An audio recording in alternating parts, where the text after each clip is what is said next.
Hi everyone, అందరికీ కూడా 2026 నూతన సంవత్సర శుభాకాంక్షలు. ఈ రోజు నుంచి జనవరి 1, 2026 నుంచి మనం డైలీ కరెంట్ అఫైర్స్ అనేది మన యూట్యూబ్ ఛానల్ ద్వారా మీకు అందచేయడం అనేది జరుగుతుంది. అయితే ఎవరైతే రైల్వే అలాగే ఎస్ఎస్సి తర్వాత ఈ యొక్క Andhra Pradesh police, Telangana police, DSC prepare అయ్యే విద్యార్థులు ఎవరైతే ఉన్నారో వాళ్ళందరికీ కూడా మన క్లాస్ అనేది చాలా యూజ్ఫుల్గా ఉండడం అనేది జరుగుతుంది. ఇక్కడ నుంచి ప్రతిరోజు కూడా మీకు కరెంట్ అఫైర్స్ అనేది అందించడం అనేది జరుగుతుంది. కాబట్టి దయచేసి మన ఛానల్ని ఎవరైనా సబ్స్క్రైబ్ చేసుకోకపోతే సబ్స్క్రైబ్ చేసుకోండి. అలాగే మన వీడియోస్ నచ్చినట్లయితే మీ ఫ్రెండ్స్ అందరికి కూడా షేర్ చేయండి. అలాగే ఈ యొక్క మన స్వామి కరెంట్ అఫైర్స్ యాప్ ఈ యొక్క యూట్యూబ్ ఛానల్ డిస్క్రిప్షన్లో ఇవ్వడం జరుగుతుంది. ఈ వీడియో డిస్క్రిప్షన్లో డౌన్లోడ్ చేసుకోండి. మీకు 1 year కరెంట్ అఫైర్స్ నోట్స్ అనేది అక్కడ అందజేయడం అనేది జరుగుతుంది, అది తక్కువ కాస్ట్కి. మనం క్లాస్లోకి వెళ్ళిపోదాం. జనవరి 1 కరెంట్ అఫైర్స్ని మనం చూసుకున్నట్లయితే న్యూయార్క్ నగర మేయర్గా మామ్దాని ప్రమాణం చేశారు. అది ఫస్ట్ టాపిక్. అయితే అమెరికాలోని న్యూయార్క్ నగరం ఏదైతే ఉందో ఆ న్యూయార్క్ నగరానికి 112వ మేయర్గా జోహ్రాన్ మామ్దాని జనవరి 1, 2026న మాన్హట్టన్లోని సబ్వే స్టేషన్లో ప్రమాణ స్వీకారం చేశారు. ఇక్కడ మీరు గుర్తుపెట్టుకోవాల్సింది ఏంటంటే 2026 జనవరి 1వ తారీఖున అమెరికాలోని న్యూయార్క్ నగరానికి మేయర్గా ప్రమాణ స్వీకారం చేసిన పర్సన్ ఎవరని చెప్పేసి మీకు క్వశ్చన్ రావడం జరుగుతుంది. దానికి ఆన్సర్గా మీరు ఏం గుర్తుపెట్టుకోవాలంటే జోహ్రాన్ మామ్దాని. అయితే ఈయనకు ఒక స్పెషల్ ఉంది. న్యూయార్క్లో ఈ యొక్క మేయర్గా ప్రమాణ స్వీకారం చేసినటువంటి తొలి ముస్లిం వ్యక్తిగా ఈయన రికార్డుకి ఎక్కడం జరిగింది. అలాగే ఈయన అమెరికాలో ఉన్నటువంటి 2 పార్టీలు ఏవైతే ఉన్నాయో, రిపబ్లికన్ పార్టీ, డెమోక్రటిక్ పార్టీ ఏదైతే ఉందో అందులో డెమోక్రటిక్ పార్టీకి చెందినటువంటి పర్సన్గా మనం గుర్తుపెట్టుకోవాలి. నెక్స్ట్, జనాభాను పెంచేందుకు కండోమ్స్పై పన్నును ఒక దేశం అనేది విధించడం జరిగింది. దాని పేరు ఏంటి అని మిమ్మల్ని క్వశ్చన్ అడగడం జరుగుతుంది. 2026 జనవరి 1వ తారీఖు నుంచి చైనా దేశం ఏదైతే ఉందో ఆ చైనా దేశము తమ దేశ యొక్క జనాభాను పెంచేందుకు కండోమ్స్ మరియు జననాల నియంత్రణ ఉత్పత్తులు ఏవైతే ఉంటాయో వాటిపై 13% పన్నుని విధిస్తూ జనవరి 1, 2026 నుంచి ఈ యొక్క నిబంధనను అమలులోకి తేవడం జరిగింది. మీ క్వశ్చన్ ఎలాగ వస్తుందంటే, ఈ క్రింది వానిలో ఏ దేశం జనాభాను పెంచేందుకు గాను ఈ యొక్క గర్భ నిరోధక పరికరాలు ఏవైతే ఉన్నాయో, కండోమ్స్ కానీ మిగతా వివిధ రకాల పరికరాలు ఏవైతే ఉన్నాయో వాటిపై పన్నుని విధిస్తూ చట్టం తెచ్చినటువంటి దేశం ఏంటని అడుగుతారు, చైనా. నెక్స్ట్, భారత్ పాకిస్తాన్ల వద్ద ఉన్న బందీల సమాచారం వెల్లడి గురించి మనకి టాపిక్ ఇవ్వడం జరిగింది. అయితే ఈ యొక్క భారత్ పాకిస్తాన్లు ఏవైతే ఉన్నాయో ఆ 2 దేశాలు కూడా తమ కారాగారాలలో ఉన్నటువంటి మత్స్యకారులు కానీ అలాగే పౌరులు కానీ ఎవరైతే ఉన్నారో, ఫర్ ఎగ్జాంపుల్ భారతదేశానికి చెందిన వారు పాకిస్తాన్లో ఉంటారు, అలాగే పాకిస్తాన్కి చెందిన వాళ్ళు భారత్లో ఉంటారు నేరస్తులుగా, బందీలుగా. వారి వివరాలను వెల్లడి చేయాలి అని చెప్పేసి 2008లో ఒక ఒప్పందం చేసుకున్నాయి భారత్ పాకిస్తాన్లు. వాటి ప్రకారం జనవరి 1వ తారీఖున ఈ యొక్క బందీలను గురించి సంబంధించిన సమాచారం వెల్లడి చేయడం జరుగుతుంది. దాని ప్రకారం మనం చూసుకున్నట్లయితే పాకిస్తాన్లో ఉన్నటువంటి భారత మత్స్యకారులు పౌరులు ఎంతమంది అంటే 167 మంది. అలాగే భారత్లో గల పాక్ పౌరులు ఎంతమంది అంటే 391 మంది పౌరులు ఉన్నారు.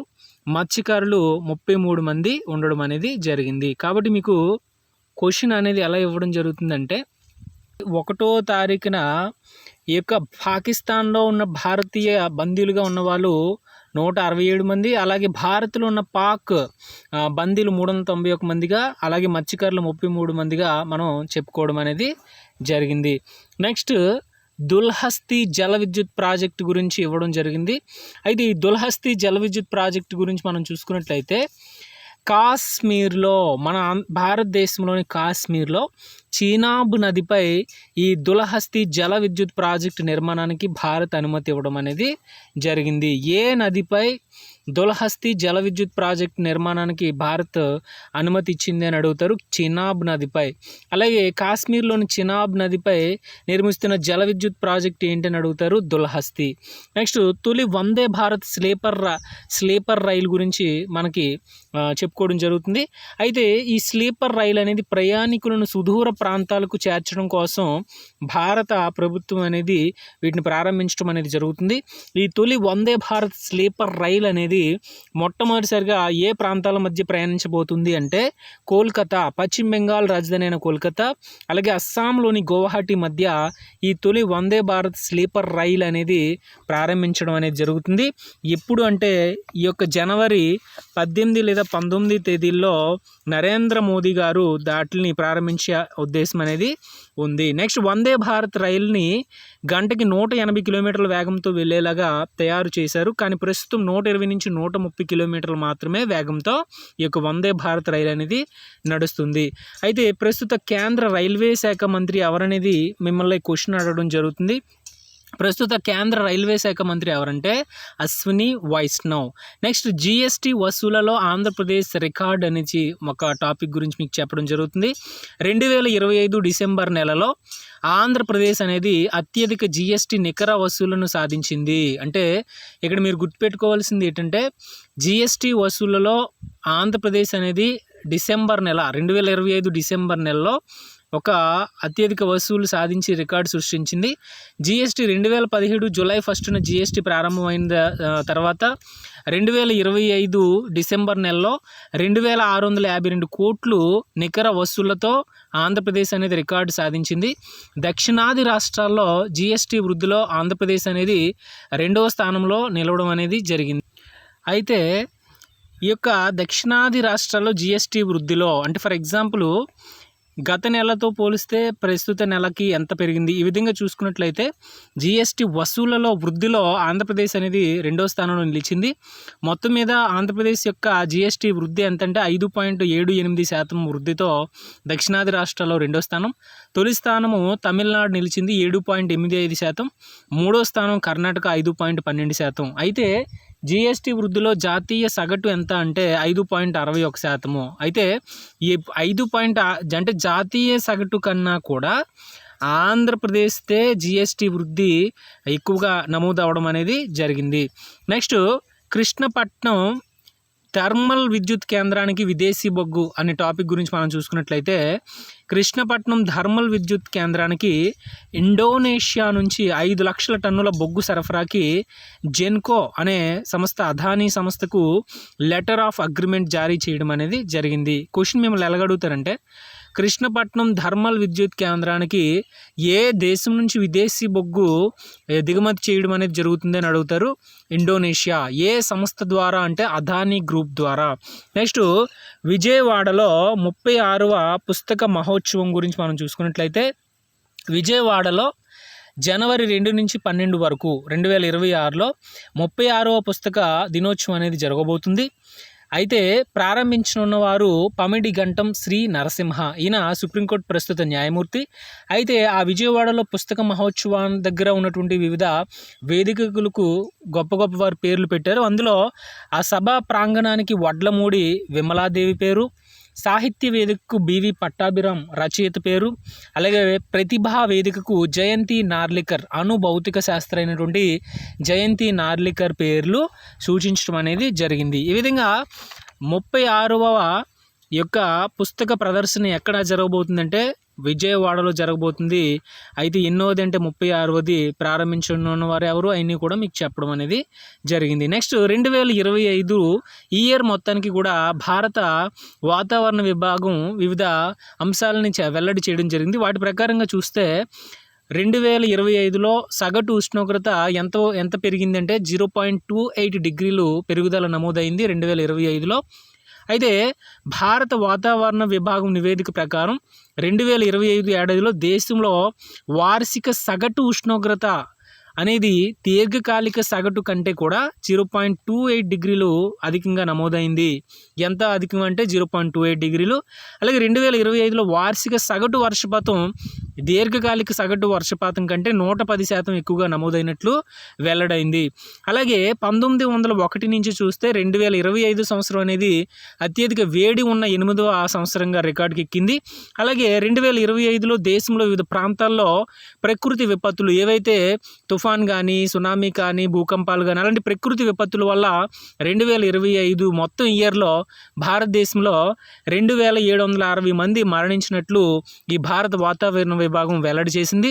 అలాగే ఆంధ్రప్రదేశ్లో 410 మంది మరణించారు. 2025లో మొత్తం మీద కూడా 4 తుఫాన్లు, 11 వాయుగుండాలు భారతదేశంలో నమోదవడం జరిగింది. అలాగే ప్రపంచాన్ని చుట్టేస్తున్న తేలియా రుమాల్, అంటే ఈ తేలియా రుమాల్ అనేది వార్తల్లోకి ఎక్కింది. దీని గురించి మనం చూసుకున్నట్లయితే తెలంగాణలోని యాదాద్రి భువనగిరి జిల్లా ఏదైతే ఉందో అక్కడ పుట్టపాక అనేటువంటి ఒక ప్రాంతంలో మగ్గంపై నేసిన తేలియా రుమాల్ చీరలు, ఇవి ఏంటంటే ఒక ప్రత్యేకత సంతరించుకున్నటువంటి వస్త్రం అనమాట తేలియా రుమాల్ అనేది. అయితే ఇది ఆస్ట్రేలియా మరియు వివిధ 10 రకాల దేశాల్లో దీన్ని ఎగ్జిబిషన్లో ప్రదర్శించడం జరుగుతుంది. అందువల్ల ఇది ప్రపంచాన్ని ఎగ్జిబిషన్లో ఉంచడం వల్ల ప్రపంచాన్ని చుట్టేస్తున్న తేలియా రుమాల్గా పిలవడం జరిగింది. అయితే దీన్ని గజం అంజయ్య అనేటువంటి పర్సన్, తెలంగాణకు చెందిన పర్సన్ తొలిసారిగా దీన్ని నేయడం జరిగింది 2011లో. ఆ తర్వాత నుంచి దాన్ని అభివృద్ధి చేసుకుంటూ రావడం జరిగింది. 2020లో భౌగోళిక గుర్తింపు జియోగ్రాఫికల్ ఇండికేషన్ అనేది పొందడం జరిగింది ఈ యొక్క తేలియా రుమాల్ అనేటువంటి వస్త్రాలు. ఈ చీరలపై ఏంటంటే 16 అదృష్ట చిహ్నాలు, 108 ప్రకృతి ఆకృతులు అనేవి కలవు. నెక్స్ట్, ఏపీ ప్రభుత్వం పల్లె పండుగ 2.0కి శ్రీకారం చుట్టబోతున్నట్లుగా ఈ యొక్క మన ఆంధ్రప్రదేశ్ పంచాయతీ శాఖ మంత్రి, ఉప ముఖ్యమంత్రి పవన్ కళ్యాణ్ గారు వెల్లడి చేయడం జరిగింది. పల్లె పండుగ 2.0 ద్వారా, ఈ పల్లె పండుగ 2.0 ద్వారా ఏంటంటే గ్రామాల్లో వివిధ మౌలిక వసతులు కల్పించి గ్రామాలను అభివృద్ధి చేయడం కోసం ప్రారంభించడం జరిగింది. పల్లె పండుగ 1 కానీ పల్లె పండుగ 2 కానీ. పల్లె పండుగ 2.0 ద్వారా 6,700 కోట్లతో 53,382 అభివృద్ధి పనులు చేపట్టబోతున్నట్లు, అలాగే 8,000 కిలోమీటర్ల రోడ్లు, 25,000 మినీ గోకులాలు, 58 కిలోమీటర్ల మ్యాజిక్ డ్రైన్లు నిర్మించబోతున్నట్లు పవన్ కళ్యాణ్ గారు తెలపడం జరిగింది. అలాగే అడవి తల్లి బాటతో కొండలపై ఉన్న గిరిజన గ్రామాలకు రోడ్లు వేయడం అనేది జరిగింది. అడవి తల్లి అనేది దేనికి సంబంధించిందంటే కొండ ప్రాంతాలపై రోడ్లు అనేది వేయడం కోసం సంబంధించింది. అలాగే 635 గిరిజన గ్రామాలను అనుసంధానిస్తూ 1,005 కోట్లతో 1,069 కిలోమీటర్ల రహదారులను ఆంధ్రప్రదేశ్లో నిర్మించడం అనేది జరిగింది. అలాగే పల్లె పండుగ 1 ద్వారా 4,300 కిలోమీటర్ల రహదారులు, 22,500 మినీ గోకులాలు, 15,000 నీటి తొట్టెలు, 1,00,000 నీటి కుంటలు పనులు చేపట్టడం అనేది జరిగింది. పల్లె పండుగ 1 ద్వారా 4,300 కిలోమీటర్ల రహదారులు వేశారు, 22,500 మినీ గోకులాలు, 15,000 నీటి తొట్టులు, 1,00,000 నీటి కుంటల నిర్మాణం అనేది ఆంధ్రప్రదేశ్ ప్రభుత్వం అనేది చేపట్టడం జరిగింది. Next, great green wall of AP అనే పథకాన్ని ఆంధ్రప్రదేశ్ ప్రారంభించడం అనేది జరిగింది. తీర ప్రాంత సంరక్షణకి ఆంధ్రప్రదేశ్ ప్రభుత్వం దీన్ని చేపట్టడం జరిగింది. Great green wall of AP అనేది దేనికి సంబంధించింది? తీర ప్రాంత సంరక్షణకు 33% ఉన్న గ్రీన్ కవర్ని 2047కి 50% పెంచడం అనేది దీని యొక్క లక్ష్యం. అలాగే గాయపడిన అటవీ జంతువుల సంరక్షణ చికిత్స లక్ష్యంగా ఆంధ్రప్రదేశ్ ప్రభుత్వం హనుమాన్ ఫౌండేషన్ ప్రారంభించింది. అలాగే అటవీ అమరవీరుల కుటుంబాల సంక్షేమానికి 5 కోట్ల నిధి అనేది 5 కోట్లు అనేది నగదు అనేది జమ చేయడం అనేది జరిగింది. ఈ విధంగా 2026 జనవరి 1కి సంబంధించినటువంటి కరెంట్ అఫైర్స్ అనేవి మీకు అందించడం అనేది జరిగింది. రేపటి క్లాస్లో జనవరి 2కి సంబంధించిన కరెంట్ అఫైర్స్ అందించడం జరుగుతుంది. అలాగే మీకు ఈ వివిధ రకాల వీడియోస్ ద్వారా 2025 జనవరి నుంచి డిసెంబర్ వరకు ఉన్న ముఖ్యమైన sports, science and technology awards అన్నీ కూడా మీకు ఇక్కడ నుంచి మొత్తం అందించడం అనేది జరుగుతుంది వీడియోస్ రూపంలో. అలాగే మన యాప్లో నోట్స్ అనేది అందుబాటులో ఉంచడం జరుగుతుంది అతి తక్కువ కాస్ట్కి. ఎవరైనా కావాలనుకుంటే మన స్వామి కరెంట్ అఫైర్స్ యాప్ని డౌన్లోడ్ చేసుకోండి, మీకు అక్కడ అందుబాటులోకి తేవడం అనేది జరుగుతుంది. దయచేసి ఇక నుండి మనం రెగ్యులర్గా క్లాసులు అనేవి చేసుకోవడం అనేది జరుగుతుంది కాబట్టి మన ఛానల్ ద్వారా మీకు తప్పకుండా మంచి జరుగుతుందని కోరుకుంటూ 2026 సంవత్సరం అనేది నిరుద్యోగులు ఎంతోమంది నిరుద్యోగులు ఉంటారు, వాళ్ళందరికీ కూడా మంచి జరగాలని మనస్ఫూర్తిగా కోరుకుంటూ థ్యాంక్ యూ వెరీ మచ్.